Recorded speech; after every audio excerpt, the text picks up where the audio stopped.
A poor girl took a homeless man off the streets and gave him a place to sleep. She had no idea he was a billionaire CEO who had been missing for 8 months. And what he did next shocked everyone. Before we begin, drop a comment telling us where you're watching from. And don't forget to rate this story from 0 to 10 at the end. Enjoy the story, everyone. Claire Bennett was already late. Resume crumpled in one hand. The bag was slipping off her shoulder. Hair half done. She had 12 minutes, maybe less, to reach the interview that could change everything. She took the shortcut. The narrow alley cut 3 blocks off her route. She had used it before. She knew the ground got slippery after rain. She forgot it had rained last night. 1 second she was moving. The next moment, her foot slid. The bag flew. The food container she had packed for lunch hit the ground and exploded. Rice, chicken, everywhere. Claire sat on the wet concrete and stared at it. "Are you hurt?" The voice came from behind a stack of boxes in the corner. A man stepped out. Homeless, clearly. Messy hair. Unshaven face. Clothes worn down to almost nothing. But his eyes, sharp, calm, completely out of place on a man sitting in an alley. "I think I'm okay," Claire muttered. He picked up the fallen container, handed it back. "There's still a little left." She hesitated, then took it. They ended up sitting on the curb together, sharing a bag of bread he pulled from his jacket, like 2 old friends who had nowhere better to be. Claire checked her watch 20 minutes later. The interview was gone. She stood up, dusted off her clothes, picked up her ruined resume. "Good luck," she said. "You too," he replied. She walked away. But those eyes, sharp, calm, completely wrong for that alley. She couldn't stop thinking about them. The days after that were strange. Claire kept taking the same shortcut, not because it was faster. She knew that wasn't why. Ryan was always there. Same corner, same calm eyes. Sometimes they exchanged a few words, sometimes just a nod. But his presence had become familiar, like a lamppost. She had started to rely on it, without meaning to. Then one freezing afternoon, everything changed. She spotted him from the end of the alley. Something was wrong. He wasn't sitting upright. His arms were wrapped around himself. His face was pale. His breathing was visible in the cold air. Short, shallow. Claire walked closer. The bandage she had put on his foot weeks ago was still there. Dirty now, barely holding. The wound beneath it had worsened. She could tell without even touching it. He looked up when he heard her steps. "It's nothing," he said. His voice was shaking. Claire looked at him. Then she made a decision she hadn't planned. "I have a place," she whispered. "Just for tonight." Ryan stared at her. Nothing fancy. Small room. 1 heater. But it's not the ground. He hesitated. She could see the pride fighting the cold behind his eyes. The cold won. He reached out. She took his hand. And just like that, one night became something neither of them had a word for yet. The next morning, Claire woke up expecting awkwardness. Instead, she found coffee. Ryan was in the kitchen, moving around like he had lived there for years. Not rushing, not apologizing for taking up space. Just present, comfortable, like he belonged there. Claire leaned against the doorframe and watched. The way he held the cup was 2 hands, steady grip, thumb resting on the rim. Not the grip of someone who had been sleeping on concrete for months. That afternoon he fixed the lamp, not with tools, with a bent spoon and a rusty pair of pliers he found in the drawer. 15 minutes. Clean. Done. The light that had been flickering for 3 months was steady. Claire stared at it, then at him. He reorganized her bookshelf while she was at work. By theme. Not by author, by theme. She didn't even know she had a theme system until she saw it. He cooked, cleaned, fixed the coffee maker she had given up on entirely. Claire sat on the couch that evening and just watched him. Homeless men didn't move like that, didn't notice things like that, didn't look at a broken room like it was a puzzle asking to be solved. "Who are you?" she asked quietly. Ryan looked up, smiled, said nothing. She noticed it the moment she walked in. Her laptop, open. Ryan was standing beside the desk, turning around too quickly when he heard the door. Claire's eyes moved from his face to the screen. Her resume, open, changed. You went through my laptop. I saw it open. Ryan didn't look away.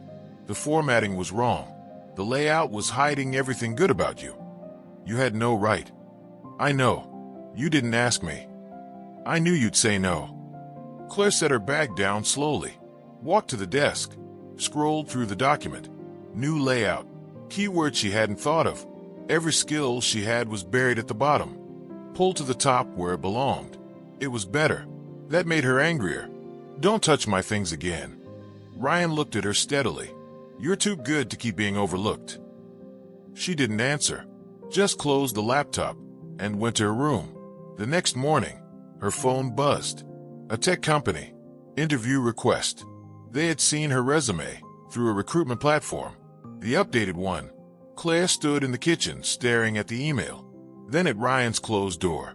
Something moved in her chest. Quiet, unexpected, inconvenient. She wasn't ready to name it. Not yet. The interview had gone well. Claire was almost smiling as she walked home, replaying answers in her head, calculating chances, letting herself feel something close to hope. Then she passed the newsstand. She didn't mean to stop. Her eyes just caught it. A headline, months old, half buried under newer papers. Billionaire CEO missing for 8 months. Where's Ryan Holt? The photo is below it. Claire's hands went numb. Same face, same jaw, same eyes, sharp, calm, completely out of place. She stood there for a long time, long enough for the vendor to glance at her twice. She bought the paper, folded it, put it in her bag, walked home in silence. Ryan was on the couch when she came in, book open, legs stretched out, the picture of ease, like a man with nothing to hide and nowhere to be. Claire sat down across from him, didn't take off her coat, didn't put down her bag, just looked at him. Ryan looked back. The silence stretched thin, sharp, about to snap. Who are you? She said quietly. Really? Not a question. Not anymore. Ryan closed the book, set it down slowly, and for the first time since she had found him in that alley, he didn't smile. Ryan didn't deny it. He just stood up, walked to the window. He looked out at the street below, the same street where Claire had found him, where he had been invisible for 8 months. Then he spoke. Holt Technologies, his company, built from a single rented office, 2 employees, and a loan he had spent 3 years paying back. He had given everything to that company. Every hour, every decision, every risk. Then the accident. 6 weeks in recovery. He had trusted Nathan Cole, his partner of 7 years, to hold things together. Nathan had done exactly that. Held things together, and slowly, quietly, surgically, started pulling them apart from the inside. By the time Ryan understood what was happening, the contracts were signed. The shell companies were active. His name was on documents he had never seen. I had 2 choices, Ryan said. Fight from the front and lose everything immediately, or disappear and fight from somewhere no one was looking. Claire was very still. So you chose the alley. I chose invisibility. He turned from the window, and then I found you. The room was quiet. You gave me a reason to come back, he said. I hadn't had one of those in a long time. Ryan hadn't been idle. While Claire was at interviews, he was moving. Old servers, encrypted systems, shell company records buried under layers of fake names and offshore accounts. He had been tracking Nathan Cole's network for weeks, quietly, carefully, leaving no trace. He told her everything now. Claire sat across from him and listened without interrupting. When he finished, she stood up. You can't do this alone. Ryan frowned. Claire, you've been doing this for months. Alone. And Nathan is still standing. She crossed her arms. You need someone inside.